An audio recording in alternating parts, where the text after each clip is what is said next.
दोस्तों नमस्कार, मैं हूं आलोक पाठक और आप देख रहे हैं खबर दस्तक। छोटी दिवाली के दिन भाजपा के अंदर जबरदस्त कलह सामने आ गई उत्तर प्रदेश में।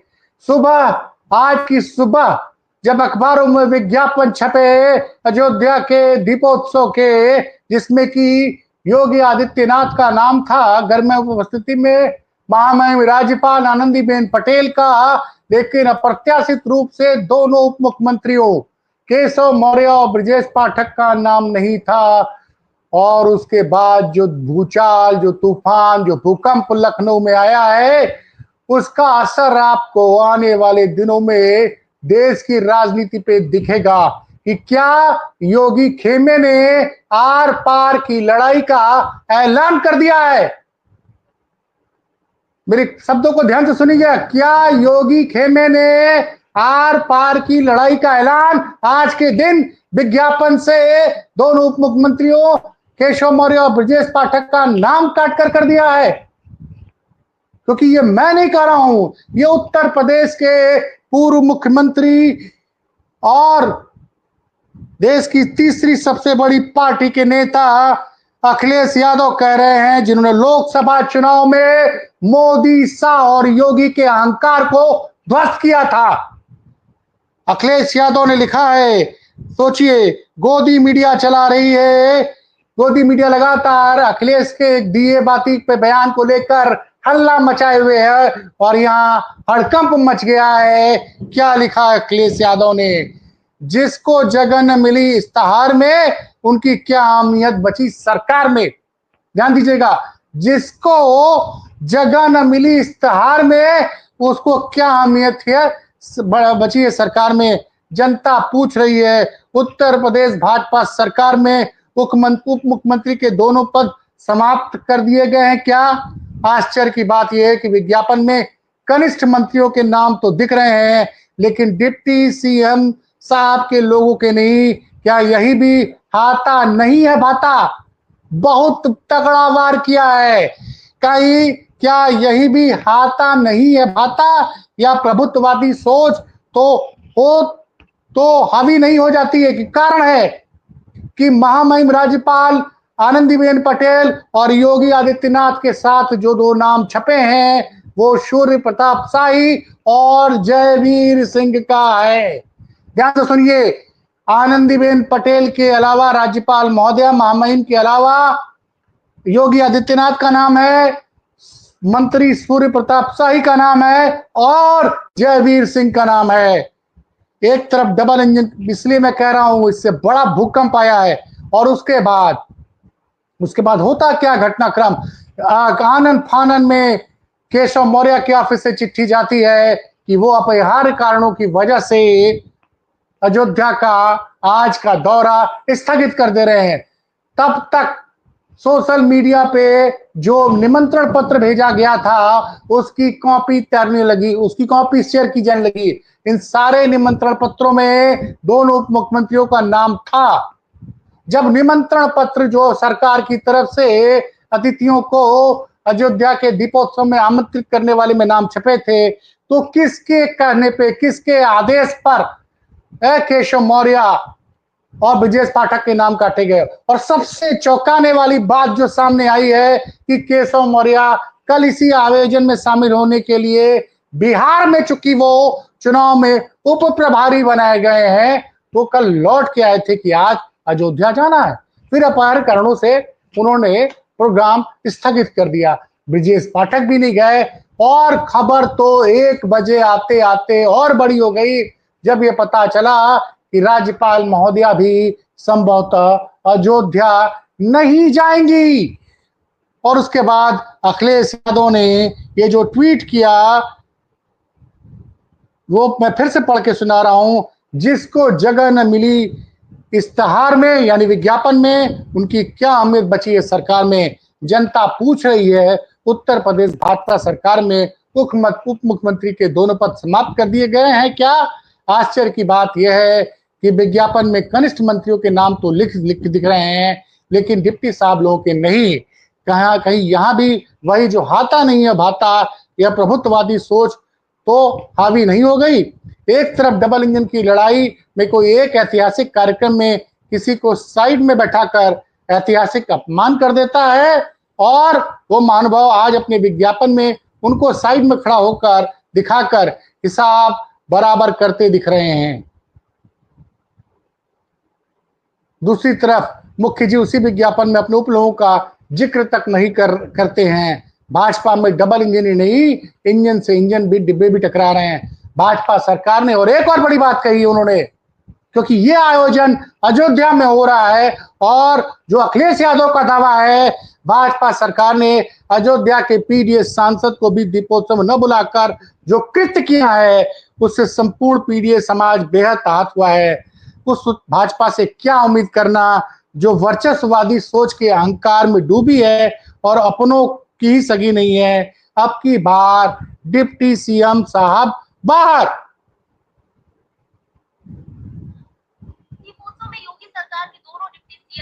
और आज तो बड़े बड़े खुलासे हो रहे हैं। जो अब तक बंद दरवाजे में कहा जाता था, आज दैनिक भास्कर ने खबर छाप दी है। जो बंद दरवाजे में कहा जाता था कि योगी के एक विश्वसनीय अधिकारी ने सिराथू में खेल करके केशव मौर्य को 2022 में विधानसभा चुनाव हरवाया था। उस अधिकारी का नाम दैनिक भास्कर ने लिखा है कि केशव मौर्य इसलिए नाराज हो गए थे 2023 में कि उनको लेने के लिए सरकारी हेलीकॉप्टर में से लेकर अयोध्या जाने के लिए, और केशव मौर्य ने कहा कि अवनीश अवस्थी ने मुझे 2022 के चुनाव में साजिश करके विधानसभा चुनाव हरवाया था। इस बात की जब चर्चा दबे जुबान होती है कि अवनीश अवस्थी ने तब के एक समाजवादी पार्टी के करीबी हैं आलोक रंजन जी, जो अखिलेश यादव जी के जमाने में मुख्य सचिव हुआ करते थे, तो अपने वरिष्ठ सहयोगी आलोक रंजन जी से बात करके उन्होंने, ऐसा लोगों ने कहा कि उन्होंने प्लानिंग करके केशव मौर्य को सिराथू में चुनाव हरवाया था। ये नाम दबी जुबान चलता था, लेकिन आज ये नाम दैनिक भास्कर ने छाप दिया, और तो और उनका वीडियो जो बनाया उसमें अपनी समस्ती की। तो आज ये कहते ना, आज जितनी भी चीजें अब तक पर्दे के पीछे थी या दबी हुई थी, होता था। दुष्यंत कहते हैं ना, दुष्यंत का एक शेर याद आता है मुझे, जब दुष्यंत लिखते थे कि हर घर की दीवारों पर चिपके इतने इश्तेहार, किसी को नजर नहीं आती कोई दरार। क्योंकि योगी सरकार अपने विज्ञापन देने की पराक्रम की वजह से कोई भी सब मीडिया दंडवत रहता है योगी सरकार के सामने, और जो योगी सरकार के सूचना विभाग के लोग कहते हैं वही खबरें चलाई जाती हैं। लेकिन अब ये सोशल मीडिया का दौर है, और दैनिक भास्कर ने तो नाम लिख दिया उस अधिकारी का जो एक जमाने में उत्तर प्रदेश में योगी के बाद सबसे ताकतवर शख्स माना जाता था। और इनके बारे में एक महिला पत्रकार ने तो जो लिखा है उसको मैं बयां भी नहीं कर सकता हूं, उसको मैं बयां नहीं कर सकता हूं, क्योंकि जो आरोप लगे हैं वो मैं नहीं कर सकता अवस्थी जी के बारे में।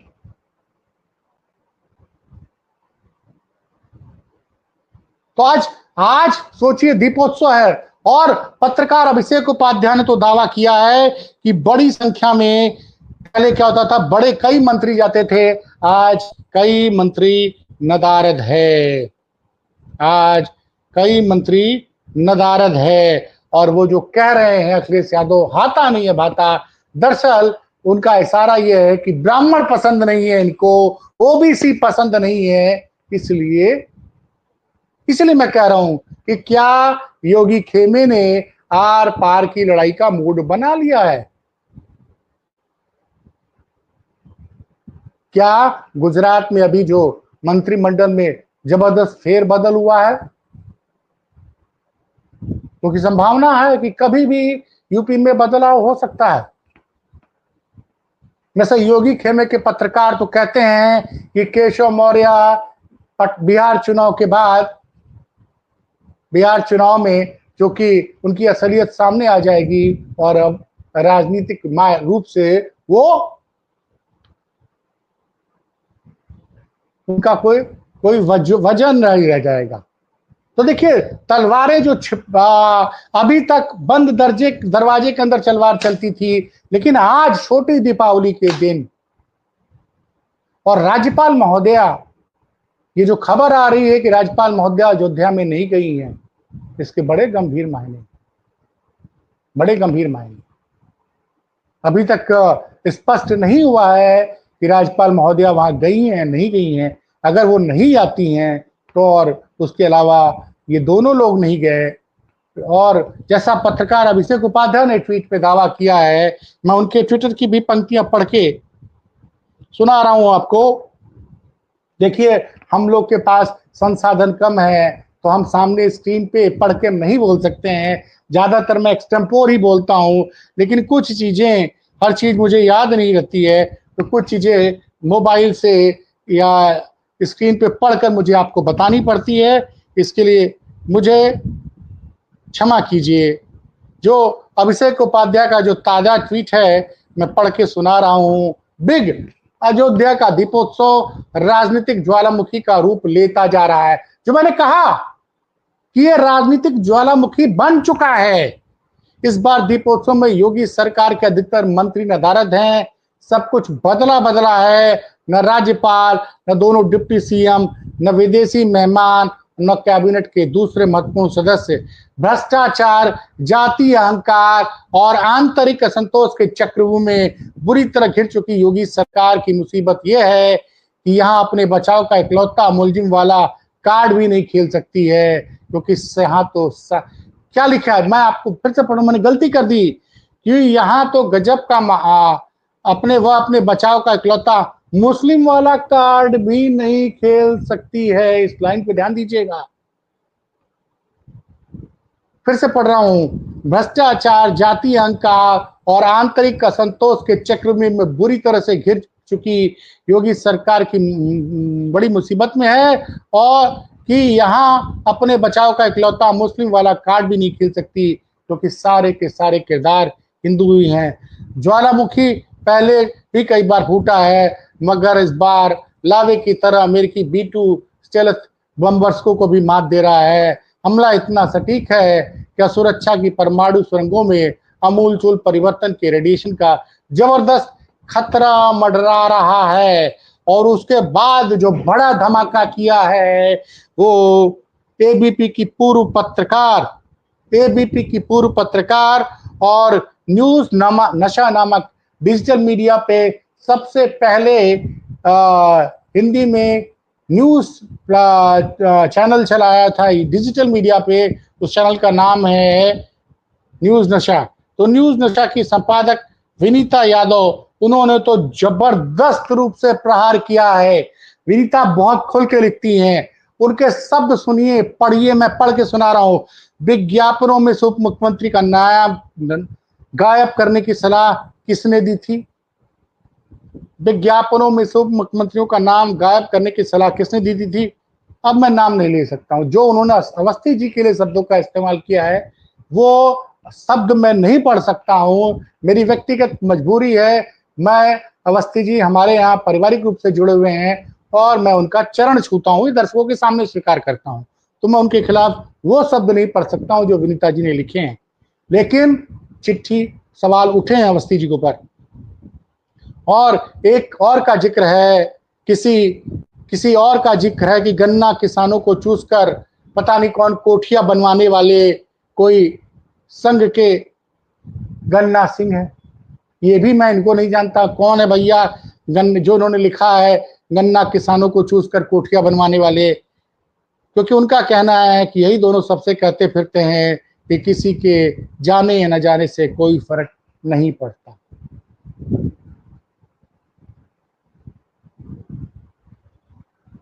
तो ये छोटी दीपावली पर ये जो आज हुआ है, अब क्या होगा कि ठिकरा क्या सूचना विभाग के किसी अधिकारी पर फूटेगा, क्योंकि सूचना के प्रमुख सचिव संजय प्रसाद को तो हिलाना असंभव है। वो तो तभी हिलेंगे जब योगी जी मुख्यमंत्री पद से हटेंगे, तभी संजय प्रसाद प्रमुख सचिव सूचना के पद से हटेंगे। ये जान लीजिए, संजय प्रसाद को तो हटाना संभव नहीं है। जब तक योगी जी मुख्यमंत्री रहेंगे, संजय प्रसाद उनके साथ रहेंगे। तो अब किस पे गाज गिरती है? क्या राज्यपाल महोदया का न जाने की वजह से? क्या क्योंकि केंद्र भी लगता है कुछ निर्देश हैं क्या केंद्र के, जिसकी वजह से दोनों उप मुख्यमंत्रियों ने जाने से मना किया? और ये सब कुछ हो रहा है। और जो सबसे बड़ा मुद्दा बन गया है कि अयोध्या के सांसद को नहीं बुलाया गया है, इससे बिहार के पीडीए समाज को बड़ा संदेश जाएगा, बहुत बड़ा संदेश जाएगा। इसका असर बिहार के चुनाव में आपको देखने को मिल सकता है। फिलहाल ये बड़ी खबर। उसके बाद अब देखते रहिए खबर दस्तक, और कोई बड़ा धमाका होगा तो आलोक पाठक आपके सामने उपस्थित होगा। आप सभी को दीपावली की हार्दिक शुभकामनाएं। मेरी कामना है कि आप सब की आमदनी 100 गुना बढ़े आने वाले वर्षों में। जैसे मोदी युग के शुरू होने के बाद बहुत से उद्योगपतियों की आमदनी और उनकी संपत्ति में 100 गुना इजाफा हुआ है। धन्यवाद।